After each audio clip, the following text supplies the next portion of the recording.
Assalamualaikum warahmatullahi wabarakatuh. Innal hamdalillah nahmaduhu wa nasta'inuhu wa nastaghfiruh wa na'udzu billahi min syururi anfusina wa min sayyiati a'malina. May yahdihillahu fala mudhillalah wa may yudhlil fala hadiyalah. Asyhadu an la ilaha illallah wahdahu la syarikalah wa asyhadu anna Muhammadan abduhu wa rasuluhu la nabiyya ba'da. Allahumma salli wa sallim ala nabiyyina Muhammadin sallallahu alaihi wasallam wa ala alihi wa ashabihi ajma'in. Qala Allah ta'ala bil Qur'anil Karim, a'udzu billahi minasy syaithanir rajim. Wa amma man tagha wa asaral hayatad dunya fa innal jahima hiyal ma'wa. Wa amma man khafa maqama rabbih wa nahan nafsa 'anil hawa fa innal jannata hiyal ma'wa. Ibu-ibu, bapak-bapak jamaah pengajian yang dirahmati Allah, kita yakin betul kita berangkat dari rumah datang ke pengajian ini dalam kerangka keridhaan Allah. Kita meyakini betul yang disampaikan, yang diberitakan oleh Rasulullah, bahwa Allah memuliakan majlis zikir ini dengan malaikat-malaikat yang mengerubuti majlis-majlis zikir, majlis-majlis ta'lim yang disebut ayat-ayat Allah, yang diingatkan tentang keyakinan terhadap Allah dan agama Allah. Jadi tidak ada keraguan kita bahwa kehadiran kita dalam pengajian ini dalam rangka kegiatan yang dirahmati Allah, dan kita berharap dengan rahmat itu. Ibu-ibu, bapak-bapak jamaah sekalian, pagi hari ini topik kita tetap dengan judul ibadah sosial. Saya sengaja mengangkat surat An-Nazi'at 4 ayat tadi. Insya Allah kondisi sosial yang kita saksikan saat ini dapat kita ambil hikmahnya untuk berbuat agar diri kita, keluarga kita, umat kita selamat dari perkembangan perubahan sosial yang terjadi saat-saat ini. Kita membaca berita di media-media bahwa sangat-sangat gencar diberitakan tentang berbagai kejahatan. Jadi ada fakta sosial yang terjadi bahwa kejahatan-kejahatan yang diangkat dalam media itu dikemas demikian rupa, bukan hanya berita agar orang tahu. Coba ibu-ibu bandingkan, bapak-bapak bandingkan, buka media Republika, kemudian buka media Babe. Judul beritanya sama, tetapi mengemas kalimatnya berbeda. Artinya dalam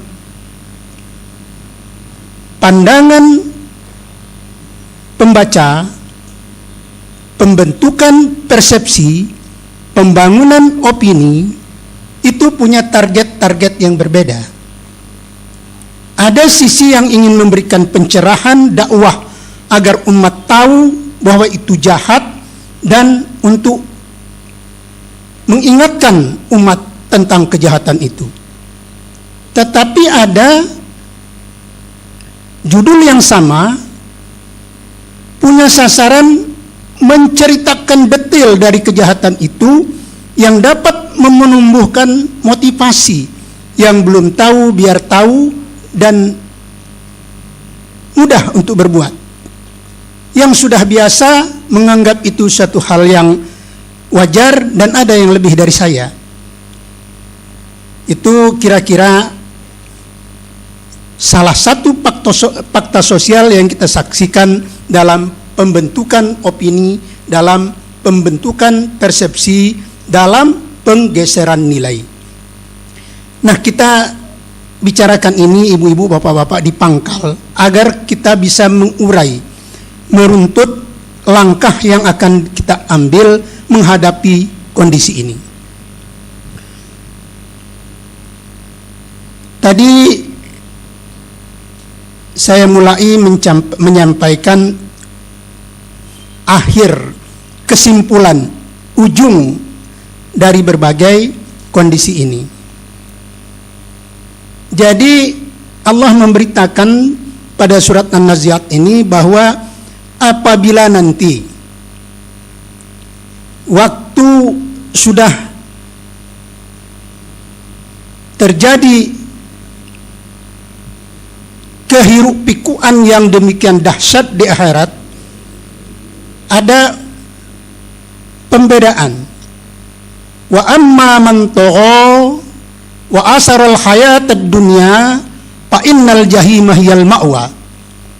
Orang-orang yang melampaui batas dan yang hanya mencari kenikmatan dunia, maka tempatnya di neraka.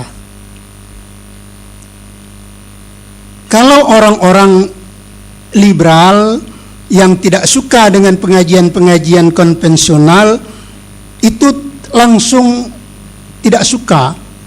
Ini kalau dakwah ngomong surga neraka saja. Tidak membicarakan bimbingan teknis bagaimana agar sukses di dunia ini dalam mengharungi kehidupan. Nah, barangkali itu ada yang lain, insya Allah, yang akan mengurai segi itu. Tapi saya untuk ibadah sosial hari ini tidak akan membicarakan tentang aspek-aspek sosial yang perlu kita siapkan secara teknis dalam menghadapi perubahan ini. Saya ingin mencoba mengungkap bahwa sekarang terjadi gelombang perubahan sosial bil khusus terhadap umat Islam. Kalau umat Islam di Indonesia barangkali mayoritas yang Islamnya KTP. Artinya pemahaman ilmu di bidang keislamannya itu sangat dangkal. Itu yang banyak kan. Sebab apa? Kita saksikan di mana-mana yang namanya pelaku-pelaku kejahatan itu, kalau diselusuri rumah tangganya, sebahagian besar memang tidak ngerti agama. Tidak ngerti agama. Mereka puasa hanya untuk hari raya. Mereka sholat untuk dilihat orang agar bahwa dia muslim. Itu sudah bagus. Ada yang memang tidak sholat Jumatan juga tidak. Nah, tapi jangan coba-coba kalau KTP-nya mau ditulis dia tidak punya agama. Ribut sampai ke Mendagri sana pasti. Nah, ini kondisi sosial umat kita.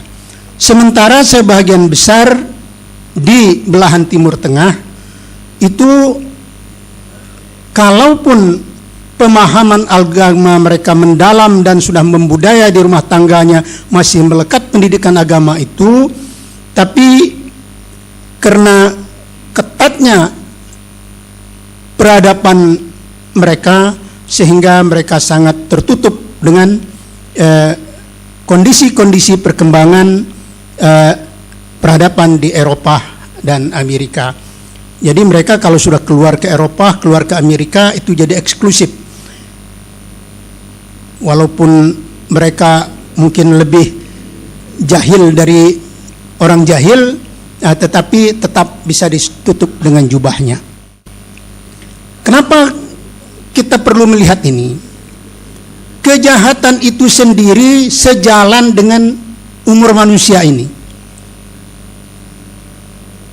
Kalau kita sekarang prihatin bagaimana begitu maraknya berita tentang kejahatan, zaman-zaman dulu juga kejahatan itu ada dan mungkin seru-seru juga pada zamannya lebih dari itu. Hanya tidak diberitakan oleh media dan tidak sedahsyat sekarang untuk melakukan perubahan. Artinya nilai-nilai sosial setempat masih bisa membentengi umat dari kejahatan-kejahatan itu. Contoh saja misalnya Kiai Ahmad Dahlan. Kiai Ahmad Dahlan itu menggariskan gerak dakwah Muhammadiyah itu samping tabligh, pendidikan, rumah sakit, pelayanan sosial.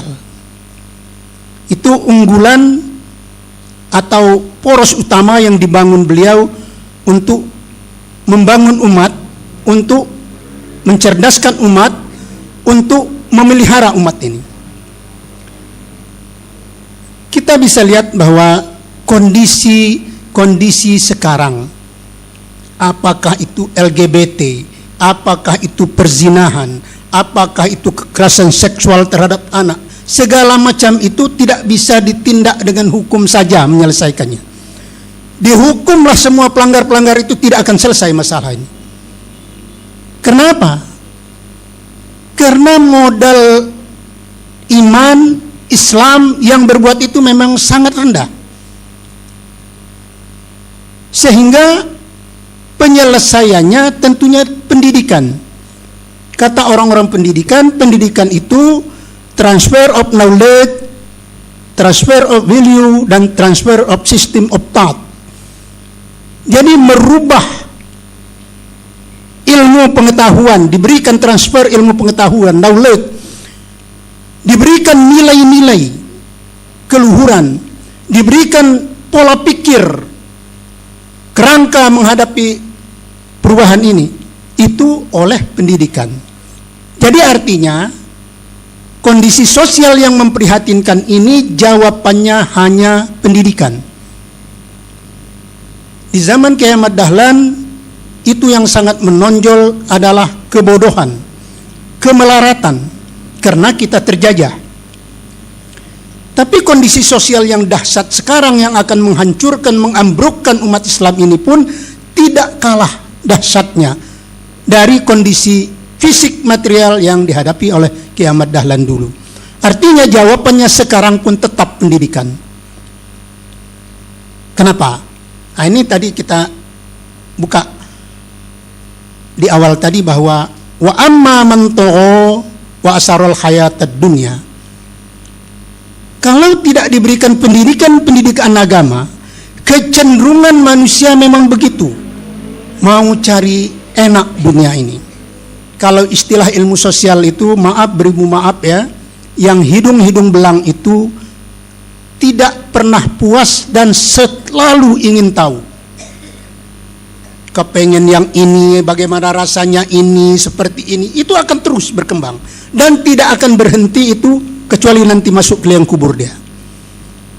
Jadi asarul hayat dunia itu pada sisi negatifnya wajar kalau kembalinya fa innal jahimah hiyal ma'wa. Di neraka tempatnya itu dapat kita saksikan kenyataan sekarang betapa rusaknya dunia ini karena orang yang melampaui batas wa amma man tagha dan wa asarul hayatad dunya.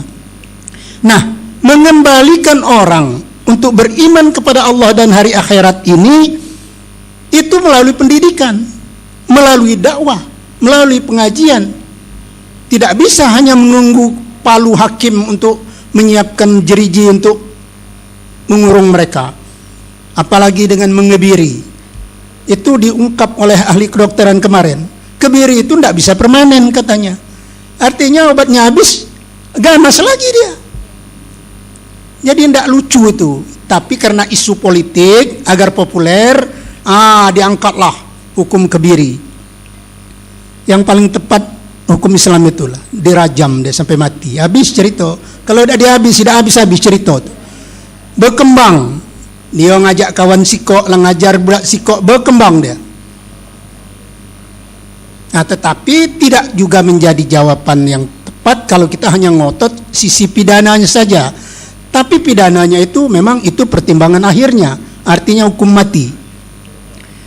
Kembali kita pada kondisi sosial yang dahsyat ini tadi. Kita saksikan Arab Spring bahasanya ya. Perubahan-perubahan yang demikian dahsyat di negara-negara Arab yang menonjol menjatuhkan rezim-rezim yang berkuasa. Itu selaras dengan yang saya sampaikan di awal tadi, bahwa karena kesiagaan mereka melihat siasat maunya orang Midyani apa mangka berita ini kurang peka, sehingga mereka terdorong emosional untuk menuruti kaedah-kaedah demokrasi Barat yang demikian rupa, sehingga seolah-olah kebebasan itulah yang kebenaran hakiki. Dengan dalih transparansi dan akuntabilitas, itu jargon profesional yang paling populer diangkat, seolah-olah kalau transparansi dan akuntabilitas itu dilaksanakan, semua persoalan selesai. Itu memang penting, tetapi harus disiasati juga tadi. Dengan transparansi dan akuntabilitas tanpa proses yang benar, maka kehancuranlah yang terjadi.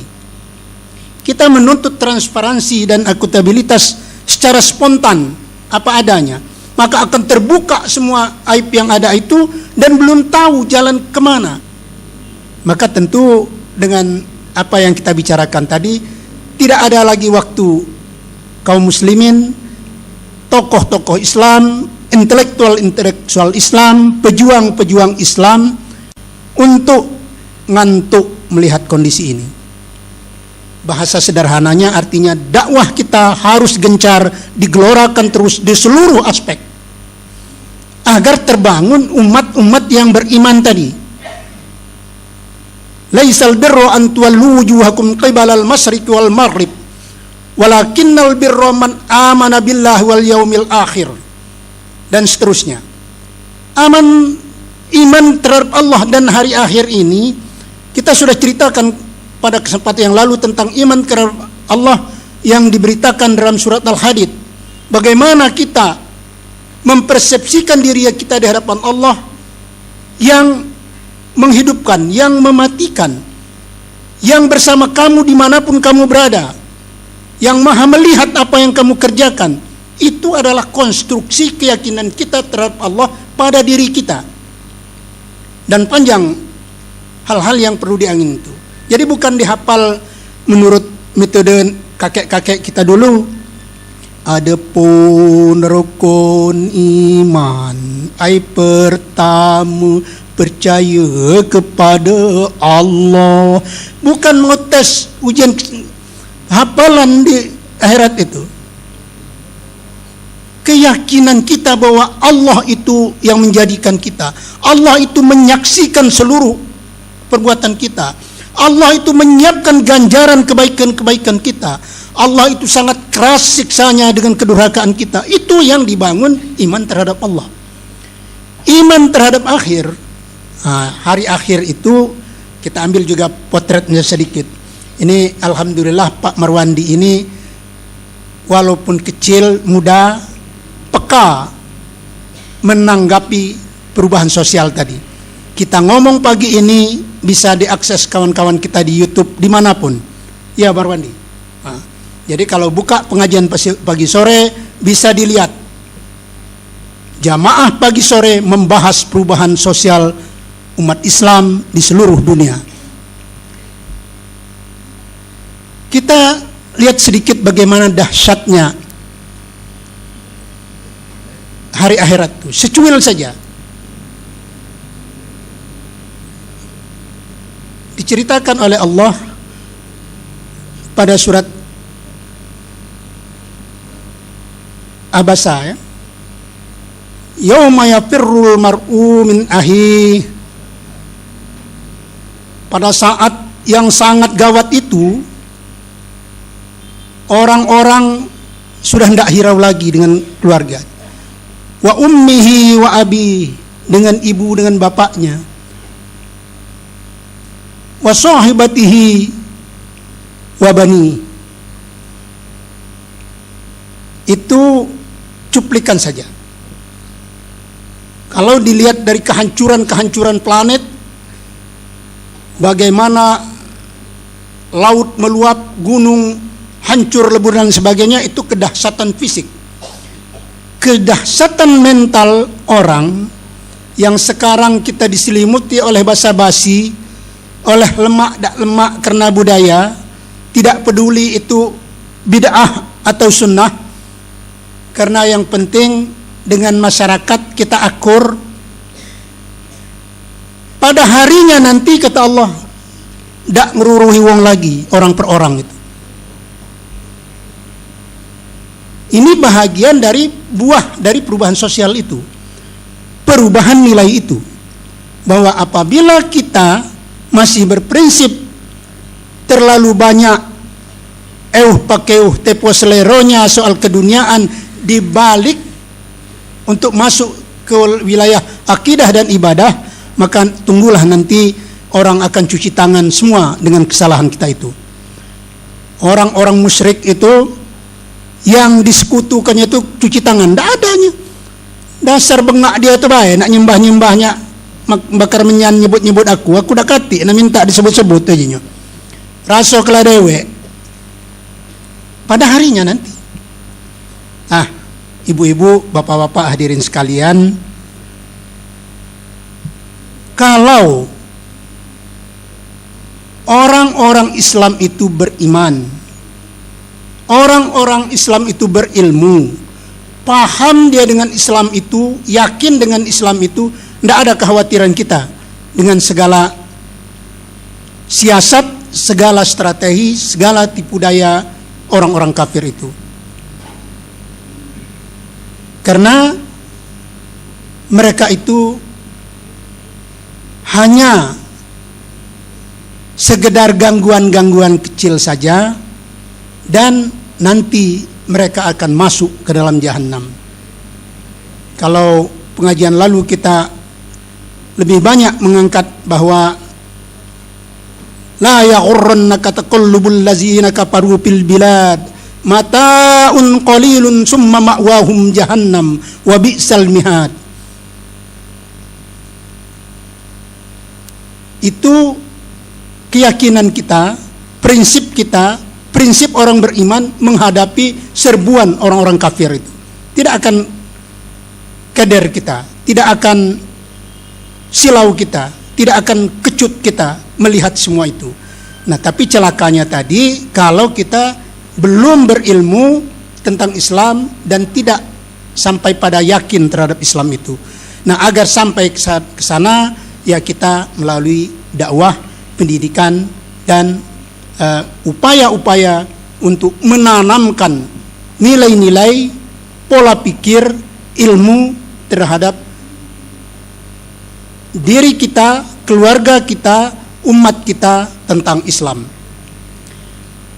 Yang paling memprihatinkan kita, pemahaman terhadap Islam itu sendiri sangat dangkal.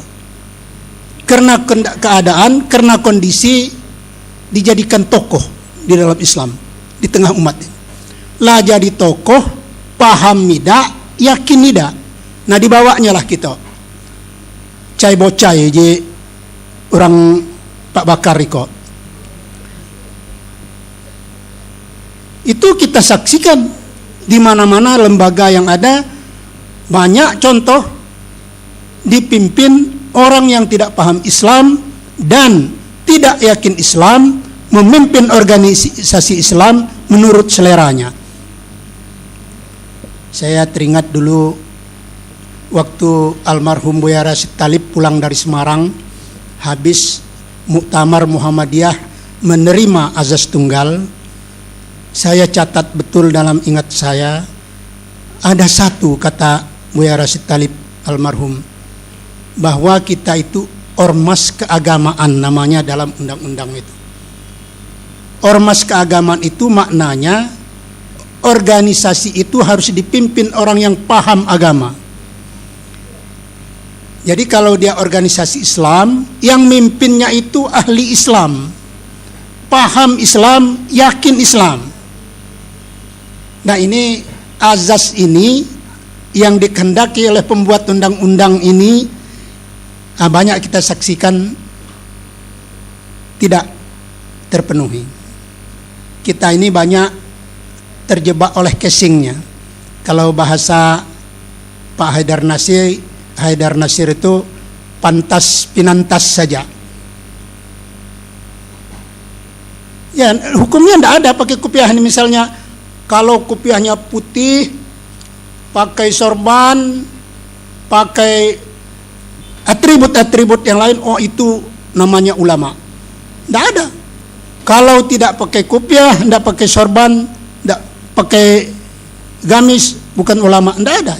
Ini kan cuma casing saja terhadap Allah, mempersepsikan diri kita akan berperkara di hadapan Allah di akhirat kelak. Nasrun min Allah, fathun qarib. Wassalamualaikum warahmatullahi wabarakatuh.